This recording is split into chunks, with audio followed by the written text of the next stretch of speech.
आज मी बनवते इडलीचे बॅटर। तर पावसाळा सुरू आहे तर इडली स्पॉन्जी बनत नाही, पीठ चांगले फर्मेंट होत नाही आणि मऊसूत आणि स्पॉन्जी बनत नाही इडली।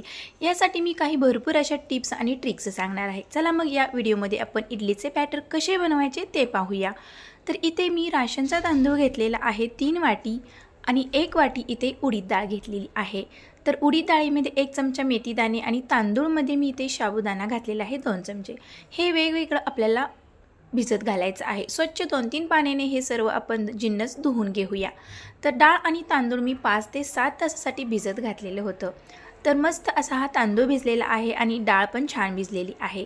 तर डाळी आणि तांदूळमधलं मी पाणी काढून घेतलेलं आहे। आता मिक्सरच्या भांड्यामध्ये आपण आता डाळ आणि तांदूळ वेगवेगळं आता बारीक करून घेणार आहोत।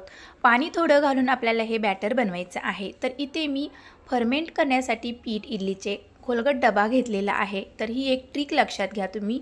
तर सर्व आपण थोडं थोडं मिश्रण घालून बारीक करून घेणार आहोत। तर डब्यामध्ये मी हे मिश्रण ओतलेलं आहे आणि शेवटी थोडं डाळीमध्ये मी दही घातलेलं आहे। दही घातल्यामुळे मिश्रण छान फुगते आणि मस्त अशी इडली होते।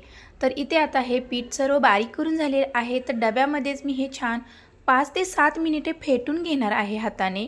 तर बघू शकता किती मस्त असे हे बॅटर बनलेले आहे। तर इडलीचे पीठ फर्मेंट चांगलं होण्यासाठी इथे मी हिरव्या मिरचीचा वापर करणार आहे। तर ही एक ट्रिक नक्की वापरा आणि रात्रभर मी हे पीठ भिजत घातलेलं। तर हे पीठ छान फर्मेंट झालेलं आहे। दुसऱ्या दिवशी मी सकाळ हा डबा उघडलेला आहे। तर बघू शकता मिरच्या वरती आलेल्या आहे, पीठ चांगलं फुगलेलं आहे। आता या मिरच्या आपण पिठामधून काढून घेऊया। हिरव्या मिरचीचा वापर केलेला आहे आणि दहीही घातलेला आहे, त्यामुळे हे पीठ छान फर्मेंट झालेलं आहे। तर तुम्हाला मी पळीने दाखवते किती मस्त असं हे फसफसलेलं आहे पीठ, जाळीदार असं बनलेलं आहे, छान फर्मेंट झालेलं आहे, फुगलेलं आहे। तर हिरवी मिरची व दहीचा वापर घातल्यामुळे छान असं हे फर्मेंट झालेलं आहे पीठ। तर अशा पद्धतीने तुम्ही नक्की ट्राय करा। तर चवीपुरतं मीठ घालूया आणि याच्या आपण आता इडल्या बनवूया। तर इडली पात्रामध्ये मी हे बॅटर घातलेलं आहे। तर आता आपण ह्या इडल्या वाफवून घेऊया। तर इडल्या छान वाफवून घेतलेल्या आहेत, मस्त अशा टम्म फुगलेल्या आहेत। तर इडली तुम्हाला मी जवळून दाखवते किती मस्त अशी जाळीदार बनलेली आहे। तर अशा पद्धतीने ह्या इडल्या अशा झालेल्या आहेत। तर स्पॉन्जी एकदम गादीसारख्या झालेल्या आहेत।